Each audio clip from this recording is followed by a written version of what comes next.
ನಮಸ್ಕಾರ friends, techniques Kannada YouTube ಚಾನಲ್ಗೆ ಸ್ವಾಗತ. ಇವತ್ತಿನ ವಿಡಿಯೋದಲ್ಲಿ ಸ್ವಾವಲಂಬಿ ಸಾರಥಿ ಯೋಜನೆಗೆ ಯಾವ ರೀತಿ ಅಪ್ಲಿಕೇಶನ್ ಹಾಕೋದು ಅನ್ನೋದನ್ನು ಒಂದು ಸ್ಯಾಂಪಲ್ ಮೂಲಕ ನಾನು ನಿಮಗೆ ತಿಳಿಸ್ಕೊಡ್ತೀನಿ. ತುಂಬ ಜನ ಕೇಳಿದ್ರಿ ಒಂದು ವಿಡಿಯೋ ಮಾಡಿ ಯಾವ ಥರ ಅಪ್ಲಿಕೇಶನ್ ಹಾಕೋದು ಅನ್ನೋ ಬಗ್ಗೆ ಒಂದು ವಿಡಿಯೋ ಮಾಡಿ ಅಂತ ಹೇಳಿದ್ರಿ. ಹಾಗಾಗಿ ಈ ವಿಡಿಯೋ ಮಾಡ್ತಾಯಿದ್ದೀನಿ. ವಿಡಿಯೋನ ಸ್ಕಿಪ್ ಮಾಡದೆ ಕೊನೆ ತನಕ ನೋಡಿ. ಮಾಹಿತಿ ಇಷ್ಟ ಆದರೆ ಮಾತ್ರ ಸಬ್ಸ್ಕ್ರೈಬ್ ಮಾಡಿ ಸಪೋರ್ಟ್ ಮಾಡಿ. ಸೇವಾ ಸಿಂಧು ಪೋರ್ಟಲ್ ಅಂತ ಟೈಪ್ ಮಾಡಿ. ನಾನು ನಿಮಗೆ ಡಿಸ್ಕ್ರಿಪ್ಷನಲ್ಲಿ ಪೋರ್ಟಲ್ ಲಿಂಕನ್ನು ಕೊಟ್ಟಿರ್ತೀನಿ. ಅದರ ಮೂಲಕ ಬೇಕಾದರೂ ನೀವು ಅಪ್ಲಿಕೇಶನ್ನ ಹಾಕ್ಬೋದು, ಅಥವಾ ಗೂಗಲಲ್ಲಿ ನೀವು ಸೇವಾ ಸಿಂಧು ಪೋರ್ಟಲ್ ಅಂತ ಟೈಪ್ ಮಾಡಿದ್ರೆ ಇಲ್ಲಿ ಕೆಳಗೆ ನೋಡಿ ಸೇವಾ ಸಿಂಧು 1 ಅಂತ ಇದೆಯಲ್ಲ, ಸೊ ಅದನ್ನು ಸೆಲೆಕ್ಟ್ ಮಾಡ್ಕೋಬೇಕು. ಅದರ ಮೇಲೆ ಕ್ಲಿಕ್ ಮಾಡಿ.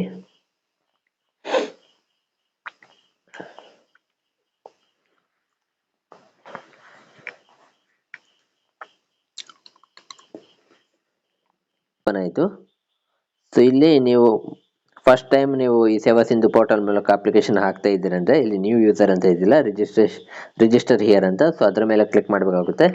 ನಿಮ್ಮ ಇಮೇಲ್ ID, ಫೋನ್ ನಂಬರ್ ಹಾಕಿ ಮತ್ತು ನೀವು ಪಾಸ್ವರ್ಡ್ ಹಾಕಿ, ಒಂದು ಪಾಸ್ವರ್ಡ್ನ ನೀವು ಕ್ರಿಯೇಟ್ ಮಾಡಬೇಕು. ಪಾಸ್ವರ್ಡ್ ಹಾಕಿ ನೀವು ನಿಮ್ಮ ಹೆಸರೆಲ್ಲ ಹಾಕಿ ರಿಜಿಸ್ಟರ್ ಮಾಡ್ಕೋಬೇಕಾಗುತ್ತೆ. ಅಲ್ಲಿ ನಿಮ್ಮ ಆಧಾರ್ ನಂಬರ್ ಕೂಡ ಕೇಳುತ್ತೆ, ಅದನ್ನು ಕೂಡ ನೀವು ಹಾಕಬೇಕಾಗುತ್ತೆ. ಈಗ ನಾನು ಆಲ್ರೆಡಿ ರಿಜಿಸ್ಟರ್ ಆಗಿದ್ದೀನಿ, ಹಾಗಾಗಿ ನಾನಿಲ್ಲಿ ನನ್ನ ಫೋನ್ ನಂಬರ್ ಹಾಕ್ತೀನಿ.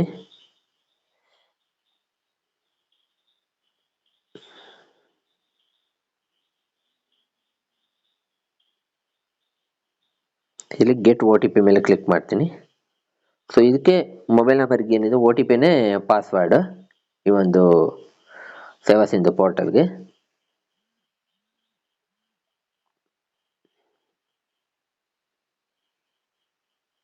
ನಾನಿಲ್ಲಿ OTPನ ಪೇಸ್ಟ್ ಮಾಡ್ತೀನಿ. ಸೊ ಆಮೇಲೆ ಇಲ್ಲಿ ಕ್ಯಾಪ್ಚರ್ ನಂಬರ್ ಇದೆಯಲ್ಲ, ಸೊ ಅದನ್ನ ಇಲ್ಲಿ ಎಂಟ್ರಿ ಮಾಡಬೇಕಾಗುತ್ತೆ. ಈ ನಂಬರನ್ನು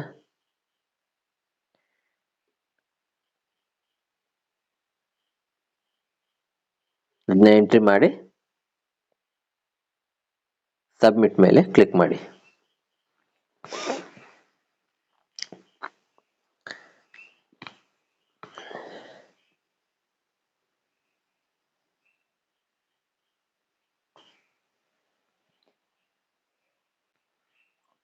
ಇಲ್ಲಿ ನೋಡಿ, ಈ ಪೋರ್ಟಲ್ ಓಪನ್ ಆಯಿತು.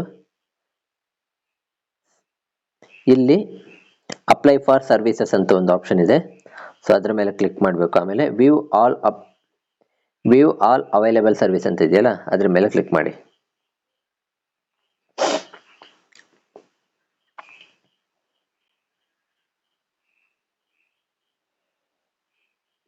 ನೀವು ಈ ಸ್ಕೀಮ್ಗೆ ನೀವು ಮೊಬೈಲಲ್ಲಿ ಅಪ್ಲಿಕೇಶನ್ ಹಾಕ್ತೀರಾ ಅಂತ ಆದರೆ ಒಳ್ಳೆ ಒಂದು ನೆಟ್ವರ್ಕ್ ಇರೋ ಜಾಗದಲ್ಲಿ ಕೂರಬೇಕಾಗುತ್ತೆ. ಮತ್ತು ನಿಮ್ಮ ಡಾಕ್ಯುಮೆಂಟ್ಸ್ ಏನಿದೆ ಅದೆಲ್ಲ ರೆಡಿ ಮಾಡಿ ಇಟ್ಕೊಂಡ್ರೆ ಬೇಗ ನೀವು ಅಪ್ಲಿಕೇಶನ್ ಹಾಕ್ಬೋದು. ಇಲ್ಲಿ ನೋಡಿ, ತುಂಬ ಒಂದು ಯೋಜನೆಗಳ ಬಗ್ಗೆ ಇಲ್ಲಿ ಮಾಹಿತಿ ಇರುತ್ತೆ. ಆದರೆ ನೀವು ಇಲ್ಲಿ ನಿಮಗೆ ಬೇಕಾಗಿರೋದು ಸ್ವಾವಲಂಬಿ ಸಾರಥಿ ಯೋಜನೆ. ಸೊ ಇದರಲ್ಲಿ ಹುಡುಕ್ತಾ ಕೂತ್ರೆ ಲೇಟ್ ಆಗುತ್ತೆ. ಅದ್ರ ಬದಲಿಗೆ ನೀವು ಇಲ್ಲಿ ಸುಮ್ಮನೆ ಟೈಪ್ ಮಾಡಿ ನೋಡಿ, SWA ಅಂತ ಹಾಕಿದ ತಕ್ಷಣ ಇಲ್ಲಿ ಬಂತು ಸ್ವಾವಲಂಬಿ ಸಾರಥಿ ಯೋಜನೆ 4 lakhs ಅಂತ ಇದೆಯಲ್ಲ, ಅದ್ರ ಮೇಲೆ ಕ್ಲಿಕ್ ಮಾಡಿ.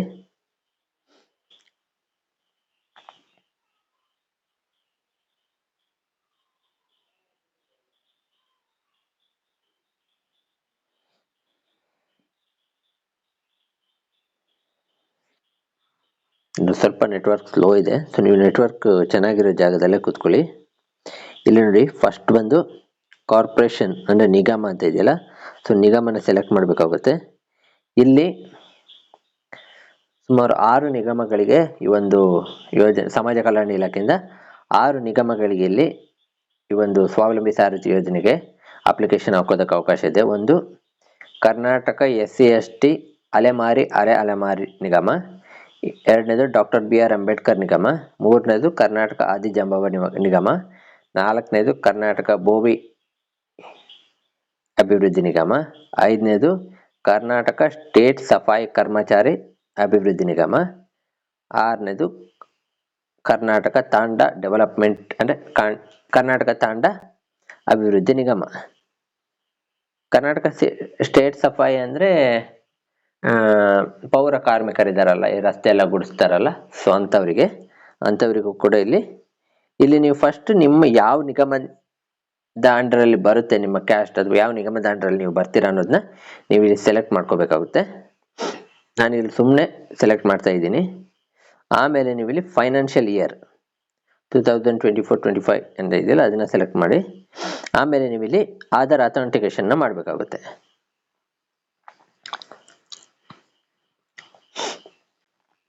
ಇಲ್ಲಿ ನಿಮ್ಮ ಇಲ್ಲಿ ಆಧಾರ್ ನಂಬರನ್ನು ಹಾಕಿ ಇಲ್ಲಿ ಒಂದು ಇಲ್ಲಿ ಬಾಕ್ಸ್ ಇದೆಯಲ್ಲ ಅದರಲ್ಲೇ ಕ್ಲಿಕ್ ಮಾಡಿ ನನ್ನ ಆಧಾರ್ ಮಾಹಿತಿಗಳನ್ನು ಈ ಒಂದು ವೆಬ್ಸೈಟಲ್ಲಿ ಈ ಒಂದು ಇದರಲ್ಲಿ ಹಂಚ್ಕೊಳ್ಳೋದಕ್ಕೆ ನನ್ನ ಅನುಮತಿ ಇದೆ ಅನ್ನೋದಕ್ಕೆ ಈ ಒಂದು ಬಾಕ್ಸ್ ಕೊಟ್ಟಿದ್ದಾರೆ. ಸೊ ಅಲ್ಲಿ ನೀವು ಟಿಕ್ ಮಾರ್ಕ್ ಮಾಡಬೇಕಾಗುತ್ತೆ. ಆಮೇಲೆ ಇಲ್ಲಿ OTP, face capture, fingerprint capture ಅಂತ ಏನೋ ಇದೆಯಲ್ಲ, ಸೊ ನೀವು ಇಲ್ಲಿ OTPನ ಸೆಲೆಕ್ಟ್ ಮಾಡಬೇಕಾಗುತ್ತೆ.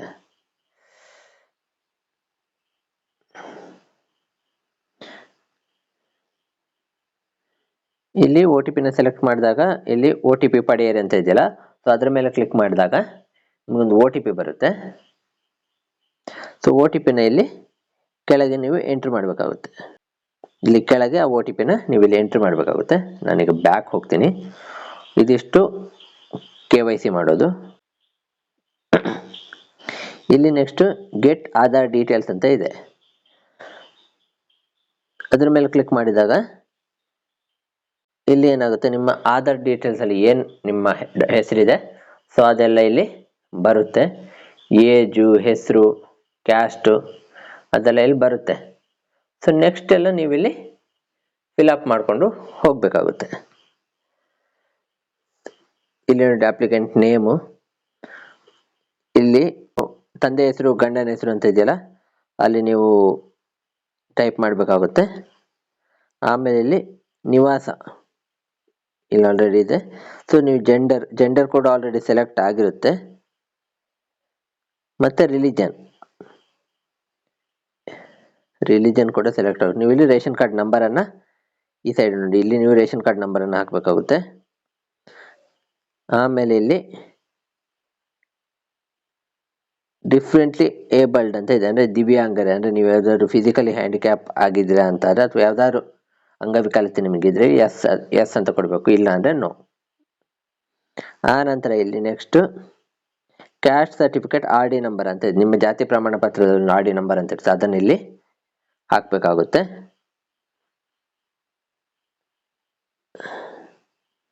ನೆಕ್ಸ್ಟ್ ಇಲ್ಲಿ ಆ್ಯನ್ಯುವಲ್ ಇನ್ಕಮ್, ಈ ಒಂದು ಯೋಜನೆಗೆ ಆ್ಯನ್ಯುವಲ್ ಇನ್ಕಮ್ ನಗರ ಪ್ರದೇಶದಲ್ಲಿದ್ದರೆ 2 ಲಕ್ಷದ ಒಳಗಿರಬೇಕು, ಅಥವಾ ಹಳ್ಳಿಯಲ್ಲಿದ್ದರೆ ರೂರಲ್ ಪ್ರದೇಶದಲ್ಲಿದ್ದರೆ 1.5 ಲಕ್ಷದ ಒಳಗಿರಬೇಕು. ಸೊ ಇಲ್ಲಿ ನೀವು ಅದನ್ನು ಸೆಲೆಕ್ಟ್ ಮಾಡಬೇಕಾಗುತ್ತೆ. ಆ ನಂತರ ಇಲ್ಲಿ ಇನ್ಕಮ್ ಸರ್ಟಿಫಿಕೇಟ್ RD ನಂಬರನ್ನು ನೀವು ಹಾಕಬೇಕಾಗುತ್ತೆ. ನೀವು ಇನ್ಕಮ್ ಸರ್ಟಿಫಿಕೇಟ್ ಮಾಡಿಸಿರ್ತೀರಲ್ಲ ಅದರಲ್ಲಿ ಒಂದು RD ನಂಬರ್ ಇರುತ್ತೆ, ಅದನ್ನು ಇಲ್ಲಿ ಹಾಕಬೇಕಾಗುತ್ತೆ.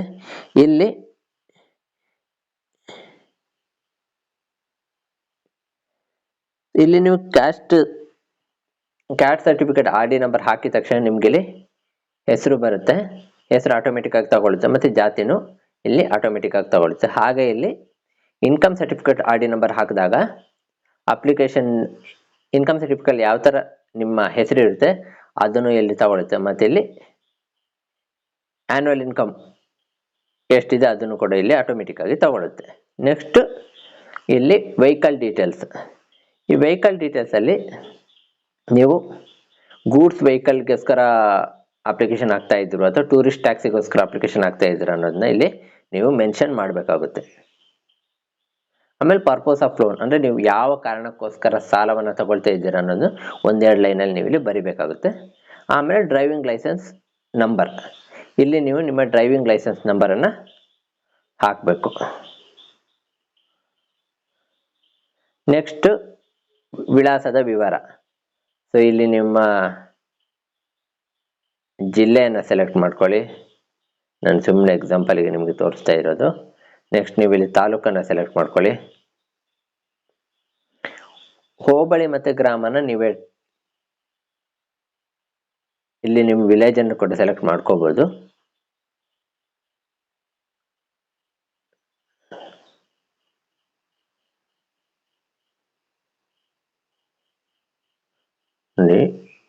ಇಲ್ಲಿ ಹೋಬಳಿನ ನೀವು ಇಲ್ಲಿ ಟೈಪ್ ಮಾಡಬೇಕಾಗುತ್ತೆ. ಆಮೇಲೆ ನಿಮ್ಮಲ್ಲಿ ನೆಕ್ಸ್ಟ್ ಇಲ್ಲಿ ವಿಧಾನಸಭಾ ಕ್ಷೇತ್ರದ ಹೆಸರು. ಸೊ ವಿಧಾನಸಭಾ ಕ್ಷೇತ್ರದ ಹೆಸರು ಕೂಡ ಅಲ್ಲಿ ಬರುತ್ತೆ. ನಿಮ್ಮ ವಿಧಾನಸಭಾ ಕ್ಷೇತ್ರನ ನೀವು ಸೆಲೆಕ್ಟ್ ಮಾಡ್ಕೋಬೇಕು. ಆಮೇಲೆ ನಿಮ್ಮ ಕಂಪ್ಲೀಟ್ ಅಡ್ರೆಸ್ನ ನೀವು ಇಲ್ಲಿ ಟೈಪ್ ಮಾಡಬೇಕು. ನೆಕ್ಸ್ಟ್ ನಿಮ್ಮ ಪಿನ್ ಕೋಡನ್ನು ಹಾಕಬೇಕಾಗುತ್ತೆ ಇಲ್ಲಿ. ಆಮೇಲೆ ಕೆಳಗಡೆ ಇಲ್ಲೊಂದು ಬಾಕ್ಸ್ ಇದೆಯಲ್ಲ, ಅದಕ್ಕೆ ಟಿಕ್ ಮಾರ್ಕ್ನ ಮಾಡ್ಕೋಬೇಕಾಗುತ್ತೆ. ಅಂದರೆ ಇಲ್ಲಿ ಮೇಲಿನ ಆಯ್ಕೆಯಾದ ನಿಗಮದಿಂದ ಸಾಲ ಸೌಲಭ್ಯ ಪಡೆಯಲು ನಾನು ಈ ಅರ್ಜಿಯನ್ನು ಸಲ್ಲಿಸಿದ್ದೇನೆ ಈ ಮೂಲಕ ತಿಳಿಸ್ತಿದ್ದೇನೆ ಅಂತ ಒಂದು ಇದಿದೆ. ಅದಕ್ಕೆ ನೀವು ಐ ಅಗ್ರಿ ಅನ್ನೋಲ್ಲಿ ನೀವು ಅಲ್ಲಿ ಸೆಲೆಕ್ಟ್ ಮಾಡಬೇಕಾಗುತ್ತೆ. ಆಮೇಲೆ ಇಲ್ಲಿ ಏನಿದೆ ಈ ವರ್ಡ್ ವೆರಿಫಿಕೇಶನ್ ಅಂತ ಇದೆಯಲ್ಲ, ಇಲ್ಲಿ ನಂಬರ್ ಇದೆಯಲ್ಲ, ಅದನ್ನು ಈ ಬಾಕ್ಸಲ್ಲೇ ಹಾಕಿ ಸಬ್ಮಿಟ್ ಅಂತ ನೀವು ಕೊಡಬೇಕು. ಇಷ್ಟು ಕೊಟ್ಟರೆ ನಿಮ್ಮ ಅಪ್ಲಿಕೇಶನ್ನು ಆ ನಿಗಮಕ್ಕೆ ಹೋಗುತ್ತೆ. ಅಲ್ಲಿಂದ ಅವರು ನಿಮ್ಮ ಸೆಲೆಕ್ಷನ್ ಪ್ರೋಸೆಸ್ನ ಸ್ಟಾರ್ಟ್ ಮಾಡ್ತಾರೆ.